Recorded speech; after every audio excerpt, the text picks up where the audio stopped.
Maroc, c'est, comme pour bon nombre de migrants, comme pour nous, c'est une route de transition en fait. Une route de transition, c'est-à-dire nous quittons nos pays pour pouvoir émigrer en Europe. Ça, c'était le but de mon départ à partir de mon pays d'origine. Et aujourd'hui, je suis au Maroc où je suis installée.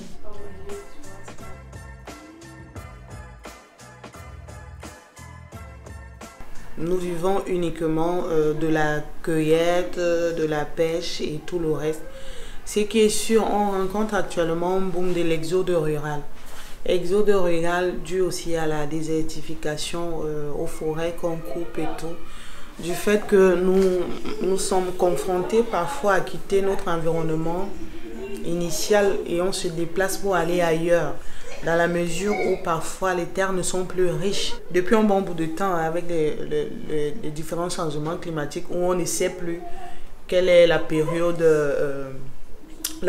chaude ou la période sèche ou la période froide. La seule chose que je pourrais dire, c'est qu'il y a un réel changement. Il y a un réel changement parce que chez nous les subsahariens, comme j'ai l'habitude de dire, dans le temps, on pouvait lire le temps en regardant juste le ciel. On pouvait deviner ce qui pouvait se passer. Mais actuellement, on ne peut plus deviner.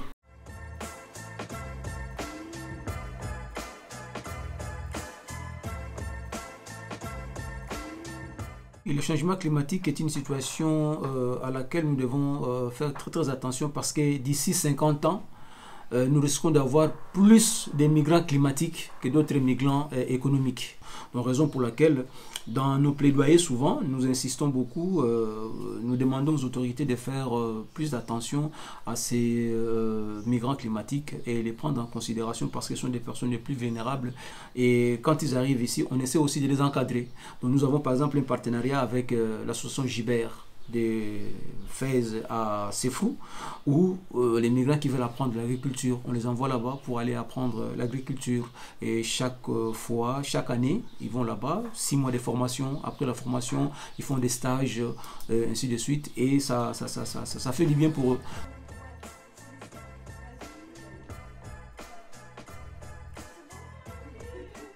Bon, déjà, à la maison, j'ai horreur quand on gaspille de l'eau.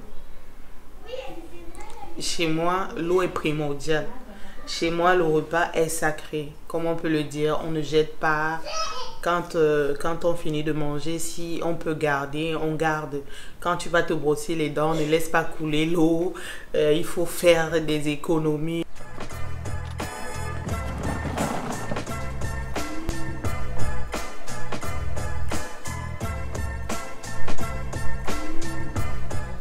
Nous, on a créé l'association en 2016, en fait. L'idée est venue du fait qu'on retrouvait beaucoup de déchets sur la plage, et déchets plastiques ou d'autres. Et du coup, on s'est dit qu'il fallait faire quelque chose pour éviter que ces déchets plastiques atterrissent en mer. On pose pendant 2 mois un éco-village sur la plage. Dans cet éco-village, il y a différents ateliers pour différentes matières, avec différents artistes, qui montrent comment on peut recycler la matière. On est obligé de suivre la matière première, et ce qu'on veut donc justement c'est la préserver et la recycler, cette matière première, pour rester dans les endroits où on a grandi. On les récupère comme ça sur la plage, après on les lave d'abord et après on les colore et puis on les tisse. Voilà le tapé, drapeau marocain.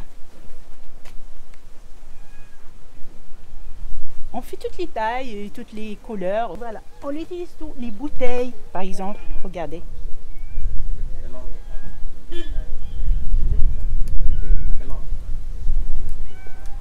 Les sacs de poubelle. On essaye de faire des petits paniers, des petits sacs, des petits porte-monnaies et tout.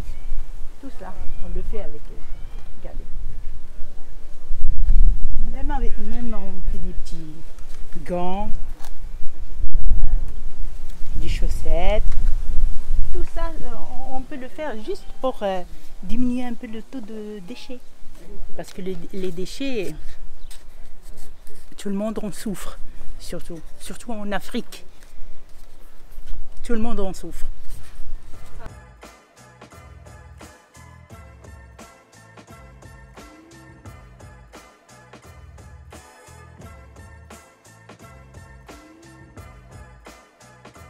Et nous sommes là.